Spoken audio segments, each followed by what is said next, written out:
It's NAB 2023. We are in the Central Hall and we're on the Pixotope stand, and I'm joined by Marcus. Hi Marcus, how are you? Hi, I'm good. How are you? Fantastic. How's the show been so far for you? It's been very, very busy. Yeah? Very, very good. Yeah. Glad Cool. to see everyone's back. Yeah. Now, of course, we're talking virtual production. Now, VP is a very broad term, isn't it? How do Pixotope define virtual production? So we define it essentially as all types of production that involves some amount of live video combined with real-time graphics. Okay. So that could be, augmented reality, virtual studio, or it's become very popular recently, XR, or in-camera visual effects, which is using large LED volumes. Cool. So what significant trends are you seeing in the adoption of virtual production, and how is that changing the media landscape? So I mean, people have been doing virtual production for a long time, especially what we call AR and virtual studio. So certainly the, much more XR happening the last couple of years, with the access to, cheaper and better LED panels for that. But I think maybe the most important trend is really that the tools and the methodology has become just much more accessible. And, the vendors in the space are focusing more on usability, workflows, and kind of removing a lot of the obstacles that's been to do that in an efficient way. So Yeah. we like to say that we're now moving out of the phase where this is feels like a science project and more just production. Yeah, absolutely. So as far as the benefits, what are the benefits of using virtual production to people? Yeah, we see sort of it starts with the content, right, and sort of the IPs, and whoever does media production, either as sort of delivering that to IP owners or those who have to make media content to sell their products, they need to catch the attention of the viewers, right? It's still a battle for the eyeballs.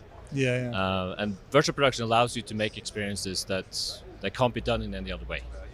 So I mean, that's sort of the basis for it. But we're also seeing more and more now that people are adopting the methodology and the tools to be more efficient in production.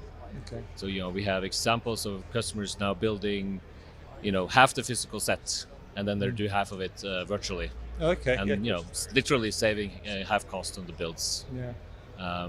So yeah, efficiency is becoming much more of and it's connected to what we're talking about with the tools becoming more accessible. You don't need as many people anymore to do it, and then you get those efficiency benefits from it. So with technology changing so quickly, where do you see the future of VP and the areas specifically that it's going to impact? So I think we're going to continue to see the threshold of adoption just dropping.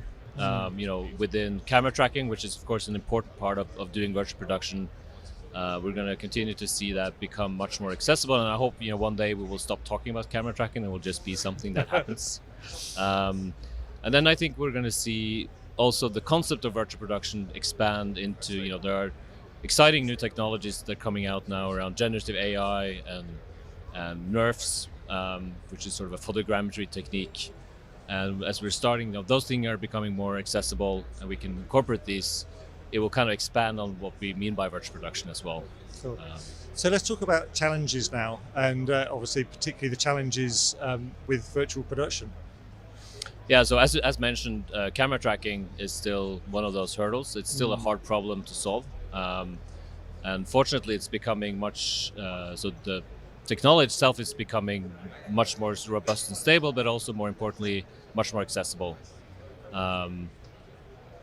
There is still many challenges sort of specifically to the different types of AR as virtual production, like XR, working on LED volumes has still a lot of challenges connected to things that happen when you put a camera and film an LED wall, moires, different color challenges, challenges with latencies. So there's a lot of these sort of iterative challenges that we are working on, all the vendors in the space.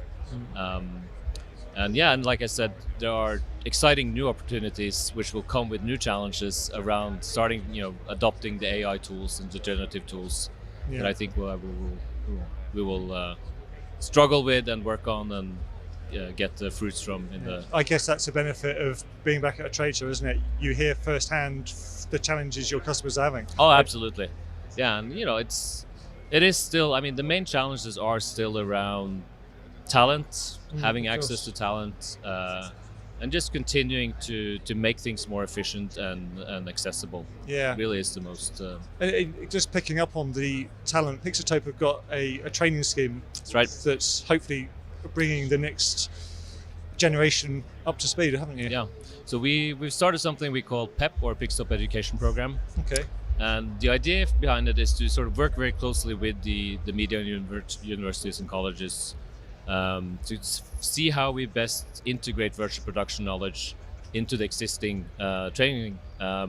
Because what we realize is that you have to sort of make it relevant for the different disciplines. So, a DOP has different concerns than a set designer, and we're kind of making bespoke training material for those different disciplines, and that seems to be working really well. And then the other thing we've done, we obviously also supply technology, access to technology, so that the students can do it themselves Get and hands work on, on yeah. it. So hopefully when they leave education, they'll be adopting a Pixotope system somewhere. Actually, yeah, exactly. That's the idea. So give us an idea what's next for Pixotope. So I think we're going to see from Pixotope more around different ways of producing. So with the Pixotope education program, we're looking to release some tools specifically for the students to allow them to leverage equipment they already have to do virtual production. Some of that also connects to cloud, so being able to leverage cloud compute to do some of that. We are looking at continuing to expand on the tracking products we already have. And I think the big new area for us will be within more traditional insert on-air graphics, where we will also be looking at releasing some products later this year. Oh, Marcus, that's really fascinating stuff. And congratulations on your education program as well. It sounds really interesting. Thank you. So that's all from the Pixotope stand here at NAB. Obviously, to find out more, check them out online, or if you're at the show still, obviously come to the back of Central Hall and you can chat to Marcus and the team about all the innovation that they're making in the virtual production space. For everything else that we're doing here at NAB, check out kitplus.com.